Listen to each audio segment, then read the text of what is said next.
आप लोगों को ये तो पता ही है कि किसी भी देश को अपने देश की रक्षा करने के लिए एक मिलिट्री फोर्स की ज़रूरत पड़ती है। दुनिया के ज़्यादातर देशों के पास अपनी एक मिलिट्री फोर्स है दूसरे देशों से अपनी रक्षा करने के लिए। क्या आपको उन देशों के बारे में पता है जिनके पास अपनी कोई मिलिट्री फोर्स नहीं है या कोई सोल्जर्स नहीं है? वो देश अपनी रक्षा कैसे करते होंगे? इस वीडियो में मैं आपको बताऊंगा कि ऐसे कौन से देश हैं जिनके पास अपनी कोई मिलिट्री फोर्स नहीं है, अपने कोई सैनिक नहीं है।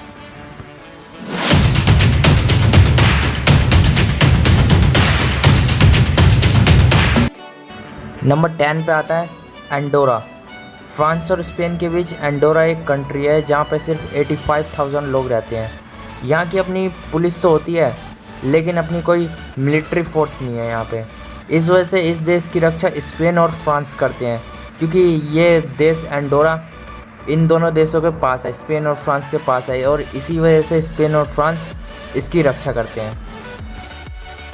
नंबर 9 पे आता है एरुबा। एरुबा द्वीप जो कि कैरिबियन सागर में स्थित है और ये 1986 से नीदरलैंड का एक अलग हिस्सा बन चुका है। इसलिए इस देश के लोगों की रक्षा नीदरलैंड करता है, क्योंकि इसके पास अपनी कोई आर्मी फोर्स नहीं है, अपने कोई सोल्जर्स नहीं है, और इसी वजह से नीदरलैंड के पास होने के कारण और इस देश की रक्षा नीदरलैंड करता है। नंबर 8 पे आता है Simon islands. Simon islands Caribbean में द्वीपों का एक समूह है। ये देश ब्रिटेन के पास स्थित है।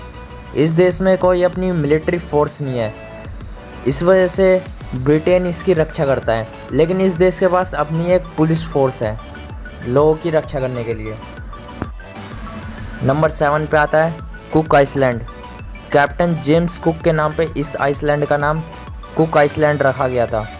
इसके पास अपनी कोई सुरक्षा बल नहीं है और ये न्यूजीलैंड के बिल्कुल पास स्थित है, इसलिए इसकी रक्षा न्यूजीलैंड करता है, और यहाँ की पॉपुलेशन है सिर्फ 9038 पीपल्स।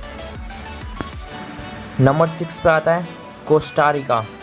1949 से कोस्टा रिका में कोई भी मिलिट्री फोर्स नहीं है, लेकिन यहाँ पर नागरिकों की सुरक्षा के लिए अपनी पुलिस फोर्स है, और ये देश अमेरिका के नज़दीक स्थित है, इसलिए इस देश की रक्षा अमेरिका करता है। नंबर 5 पे आता है क्यूराकाओ। क्यूराकाओ कैरिबियन सागर में एक द्वीपीय राज्य है जिसके पास अपनी कोई मिलिट्री फोर्स नहीं है, और ये क्यूराकाओ डच के बिल्कुल पास स्थित है, लेकिन डच इसके सिर्फ आधे हिस्से की सुरक्षा करता है, जिसमें कि सिर्फ 150 लोग आते हैं। ये सिर्फ 150 लोगों की सुरक्षा करता है। नंबर 4 पे आता है डोमिनिका। डोमिनिका एक द्वीपीय राज्य है और ये देश कॉमनवेल्थ गेम का एक सदस्य देश है, और इस देश में कोई भी अपनी एक मिलिट्री फोर्स नहीं है, इसलिए इसकी रक्षा यूनाइटेड किंगडम करता है, लेकिन इस देश के पास अपनी एक पुलिस फोर्स है जो कि उस देश के अंदर के नागरिकों की रक्षा करती है। नंबर 3 पे आता है फैरोए आइसलैंड। फैरोए आइसलैंड अंटार्कटिका में स्थित है और इसमें सिर्फ 51,000 पीपल रहते हैं, और इनके पास अपनी कोई मिलिट्री फोर्स नहीं है, लेकिन इनकी सुरक्षा डेनिश सरकार की जिम्मेदारी है। डेनिश सरकार इस देश को अपनी पुलिस और अपनी मिलिट्री फोर्स इस देश की सुरक्षा के लिए देती है, और यहाँ के नागरिकों की सुरक्षा के लिए भी कानून डेनिश सरकार ही बनाती है।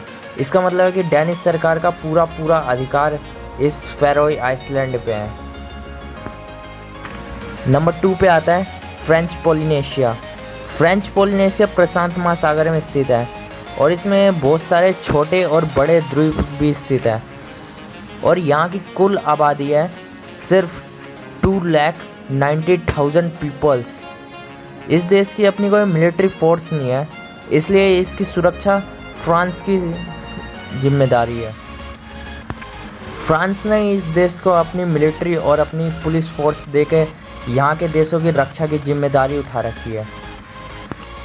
और फाइनली नंबर 1 पे आता है ग्रीनलैंड। ग्रीनलैंड पृथ्वी का सबसे बड़ा द्वीप है और ये द्वीप नॉर्थ अमेरिका का है, लेकिन इसमें डेनमार्क का भी एक हिस्सा है। इस द्वीप पर अपनी कोई मिलिट्री फोर्स नहीं है, लेकिन अमेरिका इस पर अपना नियंत्रण रखता है। लेकिन कुछ मामलों में डेनमार्क ग्रीनलैंड पर फैसला लेती है, इस वजह से डेनमार्क भी ये दावा करती है कि ग्रीनलैंड पर हमारा भी नियंत्रण है, और ये दोनों अमेरिका और डेनमार्क दोनों मिलकर इस पे अपने नियंत्रण रखती है। अगर ये वीडियो आपको पसंद आई हो तो इस वीडियो को लाइक करें, शेयर करें, सब्सक्राइब करें। Thank you.